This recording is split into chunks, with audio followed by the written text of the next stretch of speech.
Noël Bataka, qu'est-ce que vient faire une délégation du Togo dans un grand salon du machinisme comme le CIMA? Bonjour, merci de nous donner cette opportunité et de dire ce que nous venons faire, c'est déjà ce que nous faisons. C'est de communiquer sur le Togo, c'est de rendre visible le Togo sur le radar des investisseurs, c'est de venir prospecter sur du matériel agricole performant parce que le Togo est en train de refonder son agriculture. Et pour ce faire, il a besoin d'équipements, il a besoin d'acteurs qui développent des technologies, du matériel pour l'aider à sauter, à passer le pas, comme on dit, à sauter un palier. Il a été présenté quelques chiffres dans votre présentation, notamment il y a 90% des surfaces labourées aujourd'hui qui le sont à la main et seulement 1% des surfaces qui sont labourées mécaniquement. Globalement, quels sont les besoins en matériel justement? Il y a du matériel de traction, d'irrigation? On a le besoin sur trois domaines. Le premier, c'est tout ce qui concerne le travail du sol. Donc là, on a besoin des tracteurs, du matériel de traction, du matériel de labour, d'aménagement, des terres pour la production.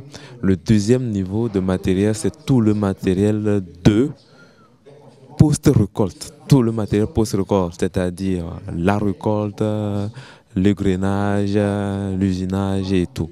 Et le troisième type de matériel, c'est le matériel de conditionnement et de valorisation.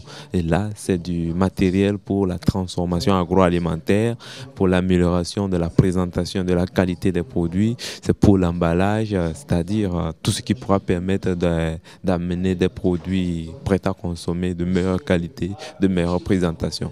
Voici les trois pôles sur lesquels le salon intéresse le Togo. L'objectif, vous l'avez dit, c'est rencontrer les fabricants, voir quelles sont les machines, le matériel qui est en place, qui pourrait être utile pour le Togo, mais aussi c'est de dire aux investisseurs, vous venez au Togo, vous avez un pied dans un espace qui a un fort potentiel. Vous avez un pays qui est en train de redémarrer. Vous avez un pays qui est dans un espace communautaire qui offre du potentiel. Donc, ces deux éléments sont fondamentaux pour permettre aussi bien à l'agriculture togolaise d'avoir du matériel, mais aussi permettre à des investisseurs, à des partenaires de pouvoir investir au Togo dans un environnement qui leur donne plus d'atouts, plus d'attraits.